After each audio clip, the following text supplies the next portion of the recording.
Hello, and welcome to another Vertical Scale Media video. Today, we're going to talk about improving audio quality for web conferencing. Many of you are probably stuck in a world like this. This is a Logitech C920 on top of my monitor using the built-in microphones in the Logitech webcam. This is not a good first impression. Aside from the video, which we will cover probably in a different episode, the audio on this sounds thin, sounds distant, and if my room was a lot more noisy than it is, you'd pick up a lot of ambient noise. You can hear slight taps on my desk. You can hear key presses. It is not a good first impression for a video conference. Video aside, we're going to focus on audio quality. We can live with poor quality video, but we can't communicate if we can't understand each other. This becomes even more important as we cross language barriers and cross the world with our web conferences that we have today. A lot of people are working remotely and communication is vital. You can't understand each other, you can't hear each other, you can't communicate. So we need to focus on how to improve audio, especially when a lot of the workforce now is working remotely and are on home office setups, very similar to this, to do their day jobs. A little bit of background here, as you can see, literally in my background, I have a mixing console. Now this is a Behringer mixing console that provides phantom power to a Rode NT1, which is just about arm's length here away from me. So from mouth to the microphone, I'd say it's about 20, maybe 22 inches. It's a little far for what you normally want to have a microphone for, but some of the settings that we can set in OBS Studio allow us to work around some of the limitations in that. You don't have to get as fancy as I have with a desktop mixing console. You can use a cloud lifter, or you can use another type of USB interface into the computer. This actually is not all that expensive though. I think this whole unit here is about $110, and that gives you 4 XLR inputs that can drive phantom power. So if you wish to have other people participate, maybe you want to have a podcast, you can also do that as well and have everybody have a separate microphone. You have a mono mix out of it, but you still have the ability to downstream that into the computer. The NT1 Rode microphone is on a boom arm that is just out of frame. You don't have to go that fancy with a microphone either. I originally started out with a Shure SM57 leftover gear that I had, which was worlds better than the Logitech webcam built-in microphone or the built-in microphones you'd have in most laptops. So you have a lot of options. You have a lot of options for cost and how you want to approach this. The biggest component to this is setting up OBS Studio to be able to route the audio through the way you want. You may notice here that I have a headset. This is a Polycom Bluetooth headset. I used to use this until I ended up getting the boom arm. Now, the quality of this is significantly better than the webcam. And let me switch over to this microphone and you can hear. So this is the Polycom headset. Now, it sounds like I'm on a telephone. It does not sound like I have a full, rich voice. There's very little low end to this. However, it is much better at noise cancellation, getting rid of the room sound, and I also no longer feel like I'm really far away from the microphone because the microphone is literally inches from my mouth. So if you don't want to invest in a lot of other things, this is a good option. But OBS Studio is still critical for this because if you use a different microphone from the video equipment that you have, and it's not an all-in-one solution like most webcams, you have the potential to have a delay in the video signal versus the audio signal, and you'll end up with your lips and other motions and objects in this video not matching up with the audio wave. So it'll look like you're behind, and that doesn't leave for a good first impression either, and can be very distracting on a call that you're trying to make a presentation on.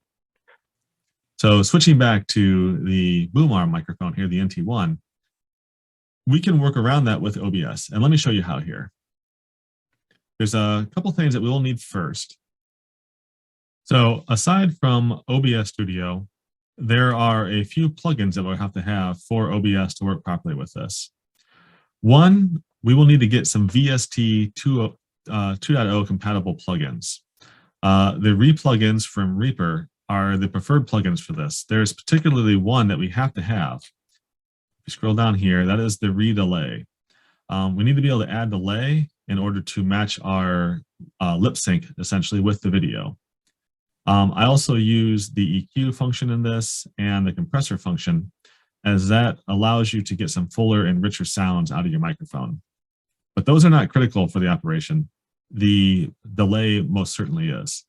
The second piece of this that we need to have is a virtual audio cable. The one that I currently am using here is the one from VB Audio software. This is a free interface for Windows and Mac. I am on a Windows PC. I don't have the experience with the Mac on this, but I would assume it's very similar. But this allows you to set up pathways in Windows to be able to route audio to and from different devices. In our case, the device is going to be OBS Studio itself. But that allows us to have multiple interfaces in OBS Studio and route them accordingly back to the webcam or the conference call software in this case. I did a recording earlier. Pop over to DaVinci Resolve here. So I'll grab my video here and drop it on the timeline. Now you may see this pop up, change project frame rate. In this case, you want to do change. And the reason is that we want to make sure the timeline matches up with the frame rate that the audio was recorded in, so we can use a calculator and figure out what our delay needs to be. So I'm going to find my clapboard here. And now I used this clapboard in this video. So the reason we want to use a clapboard is that when this thing smacks down, we can not only see it in the frame, but we can also hear it. That's how we line these up. That's why slates are used in movie productions, to be able to sync the audio to the film. So I'm going to scrub my playhead down here towards this spot. I'll zoom in a little bit. So this is the clap right here, this wave. And we're going to listen for the clap, and then we're going to skip forward frame by frame to find out how many frames we are off. So I just heard the beginning of the sound. There's the clap when we heard on the audio there. Now from here, we're going to count frames forward. 1, 2, 3, 4. 4, it's now closed on the screen. So we are 4 frames off, possibly slightly longer, but it's close enough that we can start with that. And if we have to, we can go in there and manually tweak it. So if we look up here on the metadata, if this is not shown, you can click on the metadata tab up here. You'll see that the recording out of the Zoom, and I'm using the Zoom conferencing software right now to be able to record this presentation, but you can see here it records at 25 frames a second. So if I pull up a calculator, we have 1 frame is 1/25 of a second, or 40 milliseconds, and we're 4 frames off. So we are 160 milliseconds of a delay from the video signal to the audio signal. So to fix that, we need to add 160 milliseconds of a delay to our OBS Studio config. So if I pull over the OBS Studio config here, I'll just run through the settings really quick that are necessary to make this work. One, this is also assuming that you already have the VST plugins installed. It is also assuming that you had the virtual audio cable installed too. So if we go to File and Settings, down to Audio, you will see under Advanced, there's a monitoring device, and it's set to cable input from the VB Audio virtual cable. And it says Disable Windows Audio Ducking. Both of these 2 options are required. How you have your global audio devices configured is going to be very dependent upon your configuration, what devices that you have. As you can see here, I have a headset. I have the line 3 USB. That happens to be my mixing console. And I have desktop audio, which I can actually dump audio playing on my computer into my conference calls if I wish to. So that setting is necessary. Now, if we look here, this is the 3 audio devices that I configured: Bluetooth headset with delay, desktop audio, and mixer. As you can see, the mixing is bouncing around right now as I talk. We're going to click on this. We're going to go to Advanced Audio Properties. Now, under Advanced Audio Properties, you will see the 3 devices that I have, and you'll see audio monitoring. By default, it has monitor off. We want to have this, all 3 of these set to monitor and output. That allows it to not only take the input from VB audio input, but also to stream it back out of the VB output, which then can be used by the Zoom audio application or any other web conferencing as the source for your microphone. So under the Zoom recorder right now that I'm using, there is a VB output listed as the microphone that it's going to use, which is what this is dumping to via that monitor function. So once you have that set up, The next step is to go to filters. Now, here you can see I already have several filters configured, and you can use the plus down here to add another VST plugin out of the list. Once you add a VST plugin, you just choose on the drop down here which plugin module we're going to use. So just to quickly scan through this, what I have configured for this microphone is a pre-EQ cleanup. If you look at this right here, it is basically just a shelf, low shelf and high shelf, to make sure that I knock down anything that might be considered transients or other annoying frequencies that are not usable for speech. I have a noise suppression module turned on. This is pretty critical, especially for a large condenser microphone that is not super close to your mouth, because this will pick up fan noise, pick up computer noises, keyboard typing, and the noise suppression module that is built into OBS Studio does a fantastic job of getting rid of most of that. Noise gate right now is disabled. That is something that you can try to work with if you need to have it in your environment. For the most part, my environment is quiet enough that I don't need to worry about having a noise gate turned on. I also have a EQ that I have set up for my voice for the NT1. That is using the re-EQ plugin.